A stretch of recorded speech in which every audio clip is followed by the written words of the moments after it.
اب وہ آیا جب وفد تو اسی قبیلے کے ایک شخص جن کا نام حضرت مغیرہ بن شعبہ ہے، ٹھیک، یہ بڑے عظیم المرتبہ صحابی ہیں اور نبی مکرم صلی اللہ علیہ وسلم کے سیکورٹی گارڈ بھی ہوا کرتے تھے۔ وہ حدیبیہ کے موقع پر یہی کھڑے تھے حضور کے دائیں طرف تلوار لے کر، واہ واہ واہ، سبحان اللہ۔ حضرت مغیرہ بن شعبہ رضی اللہ تعالیٰ عنہ، وہ پہلے اسلام قبول کر چکے تھے۔ تو سرکار دو جہاں صلی اللہ علیہ وسلم نے وزیر مہمانداری انہیں ہی بنایا، ٹھیک قبیلہ بنو ثقیف کا، ٹھیک، بنو ثقیف کا جو وفد تھا اس کا، اور اسی وفد کے اندر حضرت عثمان بن ابی العاص ثقفی بھی تھے، بنو ثقیف سے تعلق تھا۔ تو وہ وفد آیا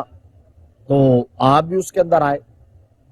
مسجد نبوی شریف کے اندر خیمہ لگایا گیا، سبحان اللہ، سبحان اللہ، مسجد نبوی شریف کے اندر خیمہ لگا کے ان کو ٹھہرایا گیا، یعنی آپ اس کو کیا کہتے ہیں، اسٹیٹ گیسٹ ہاؤس۔ ٹھیک ٹھیک، آپ اس سے اندازہ لگا لیں کہ مسجد کی کتنی اہمیت ہے، جی، مسجد کا کتنا رول ہے، مسجد کو کتنی مرکزیت حاصل ہے ریاست اسلامیہ کے اندر اور نظام اسلام کے اندر۔ اللہ۔ اور مفتی صاحب یہ جو عام الوفود کا جو سال تھا، یہی وہ سال تھا، 9 ہجری جو تھا، بالکل بالکل، اور یہ ایسے وفود آ رہے تھے اور سرکار سب سے جو معاملات تھے وہ اللہ کے گھر میں طے کر رہے تھے، ایسے ہی، بالکل، اور جس ستون کے ساتھ بیٹھتے تھے اس کا نام اسطوانۃ الوفود ہے۔ واہ واہ واہ، سبحان اللہ، آج بھی مسجد نبوی شریف میں آقا صلی اللہ علیہ وسلم جس ستون کے ساتھ ٹیک لگا کے بیٹھتے تھے وہ آج بھی وہ ستون اسطوانۃ الوفود کے نام سے آج بھی تو مسجد کے اندر آقا کریم صلی اللہ علیہ وسلم نے ان کو ٹھہرایا حضرت اور بڑی خاطر مدارات کی۔ جی، اب یہ بھی اندازہ لگا لیں کہ ایک اور بات کہ وہاں آقا کریم صلی اللہ علیہ وسلم کو پتھر مارے گئے، اللہ، صحابہ کو شہید کیا گیا، واہ واہ، اس کے باوجود آج جب وہ گھر میں آئے اور در پہ آئے سبحان اللہ، سبحان اللہ، تو ایسا نہیں کیا کہ آپ ان کے ساتھ ان سے بدلہ لیا جائے جی جی، اور ان کو وہ یاد کروایا جائے کہ تم نے کیا کیا تھا۔ واہ واہ، میں مفتی صاحب واہ واہ جو اس بات پہ کہہ رہا ہوں کہ آپ کی ان کا عمل کیا ہے اور ان کا کردار کیا ہے۔ اللہ کے پیارے محبوب صلی اللہ علیہ وسلم انما بعثت رحمتا للناس ولم ابعث نقمتا للناس، فرمایا میں تو صرف رحمت بن کے آئے۔ حضرت مغیرہ بن شعبہ وزیر مہمانداری ہیں، خاطر مدارات ہو رہی ہے۔ اب وہ ذہنی طور پر تو سرنڈر کر کے آئے تھے، ٹھیک، اسلام کو قبول کر کے آئے تھے، کلمہ پڑھنے کے لیے آئے تھے۔ نبی رحمت صلی اللہ علیہ وسلم سے جب بات چیت شروع ہوئی، ڈائلاگ شروع ہوا،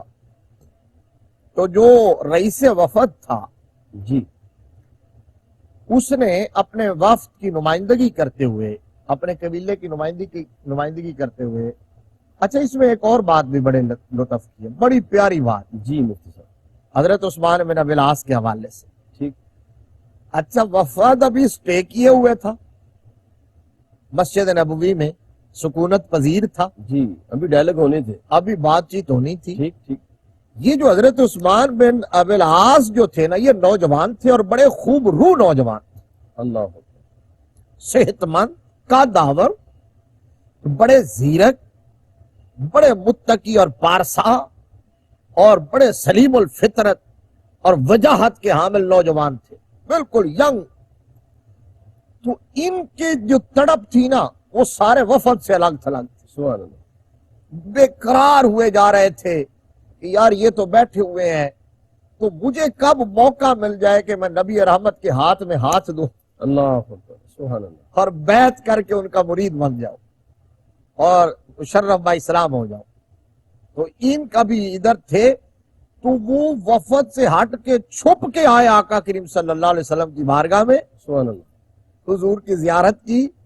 اور آقا کریم صلی اللہ علیہ وسلم کے ہاتھ میں ہاتھ دیا، بیعت کی، کلمہ پڑھا اور دامن اسلام کے اندر آ گئے، اللہ اکبر، ہلکا بگوش اسلام ہو گئے، نبی رحمت کی غلامی میں آ گئے۔ یہ ہے حضرت عثمان بن ابی العاص ثقفی جن پر ہم بات کر رہے ہیں۔ واہ واہ، طلب اور تڑپ، تذکرہ جو ہے قبیلہ بنو ثقیف کی طرف چلا گیا اور اس کے اندر چونکہ بہت باتیں ہیں جی، تو یہ ان میں سے آپ کا دیکھیں کہ آپ نے تاخیر کو مناسب نہیں سمجھا۔ اچھا پھر نبی رحمت صلی اللہ علیہ وسلم نے کلمہ بھی پڑھایا، اسلام کی ابتدائی باتیں بھی بتائیں اور قرآن حکیم کی تعلیم کا انہیں شوق جو ہے وہ بہت زیادہ اللہ، ستا رہا تھا نا، تو آقا کریم صلی اللہ علیہ وسلم نے وہ شوق دیکھتے ہوئے تعلیم قرآن، ان کو قرآن پڑھانے کا آغاز خود ہی فرمایا، واہ واہ واہ، کیا اعزاز ملا، یعنی ڈائریکٹ اور براہ راست کیا کیا میرے آقا کے شاگرد کچھ حصہ قرآن پاک کا اللہ کے پیارے محبوب صلی اللہ علیہ وسلم نے حضرت عثمان بن ابی العاص کو خود پڑھایا، جی اور اس سے اگلا اعزاز دیکھے، پھر اس کے بعد سپرد کیا حضرت ابی بن کعب رضی اللہ عنہ، واہ واہ واہ، سبحان اللہ سبحان اللہ، جو اس امت کے سب سے بڑے قاری ہے، واہ واہ، اللہ اکبر، جن کی قرات میرے آقا خود سنتے تھے، سبحان اللہ شوق سے سنتے تھے۔ سبحان تو حضرت ابی بن کعب سے پھر انہوں نے قرآن پڑھنا شروع کر دی۔ اچھا، اب ان کی جب ادھر ہی تھے، ابھی وفد وہیں تھا، اس دوران جی یہ قرآن پڑھتے اور دین سیکھتے، جستجو نکل کے آ جاتے۔ حضرت ابو بکر صدیق رضی اللہ تعالیٰ عنہ کی نظر پڑی نا اس نوجوان پر، اور ان کی ترجیحات دیکھی، ان کا شوق دیکھا، ان کی جستجو دیکھی، صدیق اکبر رضی اللہ تعالیٰ عنہ کہنے لگے کہ واہ واہ واہ واہ، تفقہ فی الدین اور تعلیم قرآن کے حوالے سے سبحان اللہ، ان کی طلب جیسی سچی طلب شاید ہی کسی کی ہے۔ واہ واہ، یہ سبحان اللہ، صدیق اکبر رضی اللہ تعالیٰ عنہ کیا کہنے، ششدر رہ گئے اور وہ شہادت دیتے ہوئے نظر آئے۔ اب وہ وفد وہاں موجود تھا، یہ تو مسلمان ہو چکے تھے، جی حضور کی غلامی اختیار کر چکے تھے۔ وفد نے کلمہ پڑھنے کے لیے جب آقا کریم صلی اللہ علیہ وسلم سے ملاقات کی اور بات چیت شروع ہوئی دین اسلام کے بارے میں، تو نبی رحمت صلی اللہ علیہ وسلم نے اسلام کی تعلیمات کے بارے میں، ارکان اسلام کے بارے میں جی بتایا، جو بھی تعلیمات تھیں اسلام کی۔ جب بتائیں تو انہوں نے کہا کہ جی ہمیں کچھ ڈسکاؤنٹ دیا جائے، ہمارے لیے کچھ رعایت کی جائے۔ جی مفتی صاحب، یہیں سے جو انہوں نے ڈسکاؤنٹ مانگا، رعایت مانگی، یہیں سے بات کو جوڑیں گے۔ ناظرین محترم، کریم آقا علیہ السلام کا بھی ذکر ہوا اور سیدنا ابی بن کعب رضی اللہ تعالیٰ عنہ کا ذکر ہوا۔ میں یہ بھی آپ کو بات بتاؤں، یہ امت کے سب سے عظیم قاری قرآن ہے، ایسے قاری قرآن کہ جن کے بابت میرے کریم آقا علیہ السلام نے فرمایا مجھے قرآن سناؤ، اور مجھے رب نے فرمایا ہے کہ ابی بن کعب سے قرآن سنو۔ تو ابی بن کعب کہنے لگے یا رسول اللہ، کیا رب نے میرا نام لیا ہے؟ اللہ اکبر۔ تو کریم آقا نے فرمایا ہاں ابی بن کعب، رب نے تیرا نام لے کے مجھے حکم دیا ہے، اور غالباً سورہ بینہ تھی، کریم آقا علیہ السلام نے آپ سے سماعت فرمائی